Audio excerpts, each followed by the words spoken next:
आज ही Doubtnut app download करें। Doubtnut पर अपने सभी गणित, रसायन विज्ञान, भौतिक विज्ञान और जीव विज्ञान के डाउट्स का करो सफाया।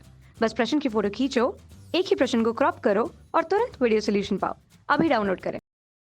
प्यारे छात्रों, हमारा प्रश्न है कि प्रत्येक आकृति में कोण युग्म के को नाम दीजिए। आइए हम एक एक करके एक एक आकृति की बात करते हैं। सबसे पहले हम इस आकृति की बात करते हैं। तो इस आकृति को जब आप देखते हैं तो हमसे इसमें एक कोण 1 दिया हुआ है और ये कोण 2 दिया हुआ है और हमसे पूछा गया है इस कोण युग्म का नाम। तो कोण 1 व कोण 2 संगत कोणों के युग्म के नाम से जाना जाता है। जब किन्हीं दो रेखाओं को कोई एक तिर्यक रेखा काटती है, किन्हीं दो समांतर रेखाओं को दो एक तिर्यक रेखा काटती है, तो इस प्रकार बने कोण संगत कोणों का युग्म कहलाता है। फिर हम दूसरे प्रश्न में आते हैं। दूसरा प्रश्न है हमारा कोण 3 व कोण 4 का ये कोण 3 और कोण 4 इसमें दिया है और हमसे पूछा है इस युग्म का नाम। तो हमें इस युग्म का नाम बताना है। कोण 3 व कोण 4 आपका एकांतर अंतः कोण है। एकांतर अंतः कोणों का युग्म है। अंतः कोणों का युग्म है। ठीक है। अब देखिए इस वाले चित्र की बात करते हैं। इस चित्र में दो आपकी रेखाएं हैं और एक तिर्यक रेखा है और हमसे पूछा गया कोण 5 और कोण 6 में क्या संबंध है, इन्हें क्या कहा जाता है कोण 5 और कोण 6 को।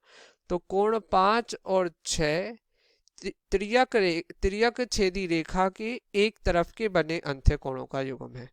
कोण 5 और कोण 6 क्या है? तिर्यक रेखा के एक ही तरफ बने अंत्य कोणों का युग्म। अब हम इस आकृति की बात करते हैं।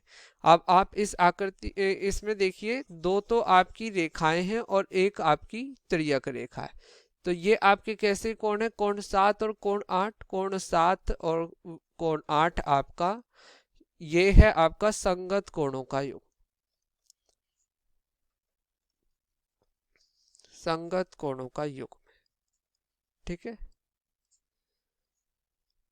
अब हम इस वाले चित्र की बात करते हैं। तो इसमें क्या कहा है? कोण 9 और कोण 10 का मान ये हमसे पूछ रहा है। तो आप ये देख रहे हैं ये अंतः एकांतर कोणों का युग्म है।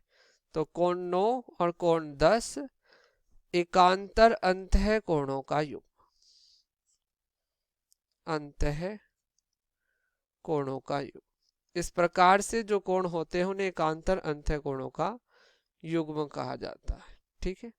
अब आप इस आकृति को ध्यान पूर्वक देखें। इसमें आपकी दो समांतर रेखाएं, दो रेखाएं और उन्हें एक तिर्यक रेखा काट रही है और हमसे इस प्रश्न में पूछा गया है कि कोण 11 और कोण 12। आप ध्यान पूर्वक देखिए, ये है, ये कोण 11 है और ये कोण 12 है। तो कोण 11 और कोण 12 क्या है? आसन कोण है। कोण 11 और कोण 12 आसन कोण है। अब हमने आपके मन में विचार आएगा कि हमने इन्हें आसन कोण क्यों कहा।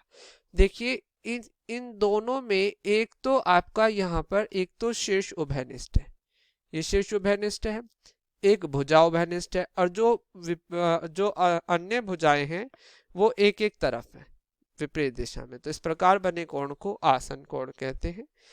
तो और इस प्रकार बने कोण को आसन कोण कहते हैं। और इन कोणों को आप रैखिक युग्म भी कह सकते हैं। कोण 11 कोण 12 रैखिक युग्म है, क्योंकि ये रैखिक युग्म की शर्त को भी पूर्ण करते हैं।